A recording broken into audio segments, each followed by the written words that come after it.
Good morning, students. Yesterday we were doing the chapter Landscape of Soul. Today I will complete it. We were discussing about Chinese form of art and European form of art. Open your book from this passage.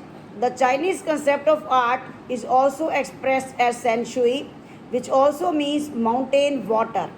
It is used together to represent the word landscape.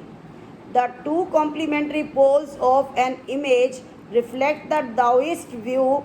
The mountain in the landscape is yang, and which means to reach vertically towards heaven, towards sky, stable, warm, and dry in the sun.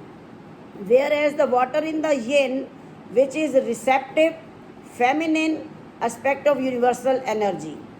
The yang is active and masculine and the opposite of yin. There is a third essential element which is middle void, which is the place where they interact. This middle void can be compared to pranayam, which means to breathe in, retain, breathe out. Here, the suspension of breath is the void in this meditation process. It is an essential part as nothing can happen without it. Hence, the wide unpainted space in Chinese landscape is equally important.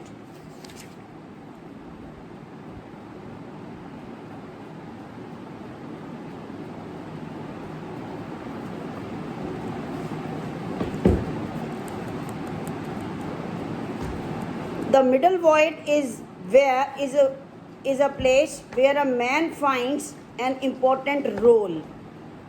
Man is the channel of communication in space between heaven and earth, which are the two poles of the universe. Man's presence is essential. It is being lost or suppressed due to high peaks, but he is the eye of landscape. But besides these two concepts of Chinese and European art, there is third type of art also in this book. Here this part is given. You can see these pictures. It is a rock garden of Chandigarh. And what is that third type of art? Look at the book. When French painter Jean Dubuffet mooted means started, the concept of art brought in 1940s, the art of the untrained visionary was the minority interest. At that time, when all these things were going on, a French painter whose name was Dubuffet, he started the concept of art brought means outsider art, and it was meant for untrained people. From its most veiled beginnings, outsider art has gradually become the fastest growing area of interest in contemporary art internationally.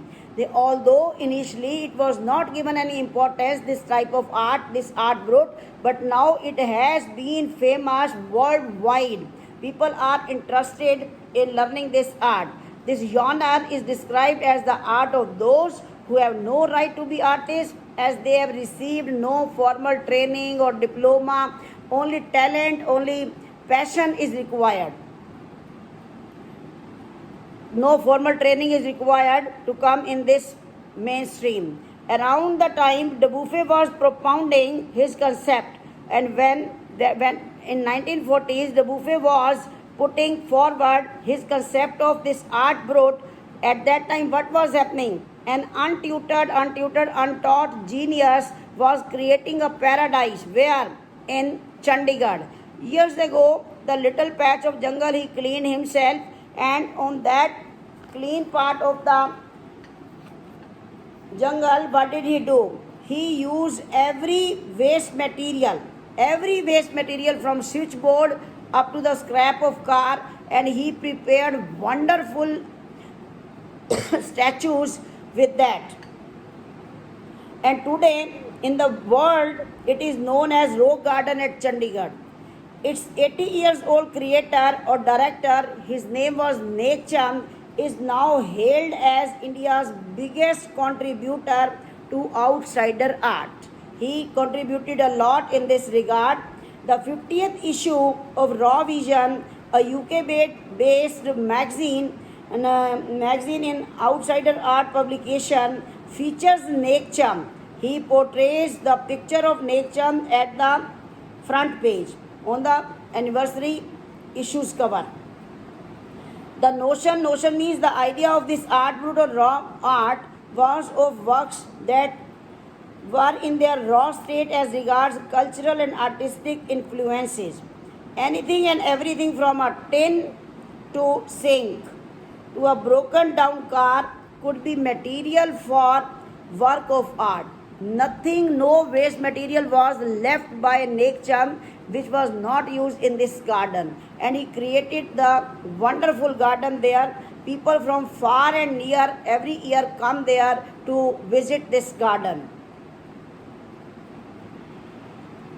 Something Nek Chand has taken to the dizzying heights. He has brought the art to heights. Recognizing his art as outstanding testimony proof of the Swiss Commission for UNESCO will be honoring him by the way of European exhibition of his work.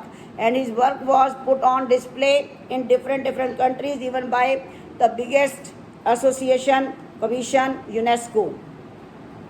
The 5 months interactive show Realm of Nek Chand, beginning October, will be held at the leading museums in Switzerland, Belgium, France and Italy. What does he say? The biggest reward is walking through the garden and seeing people enjoy my creation, Nek Chand says. It is the biggest award for me when people from far and near come and enjoy in my garden, when they appreciate my creations. That is the biggest award for me. And other than Chinese and European art, this art is more famous and popular among the young artists. Thank you.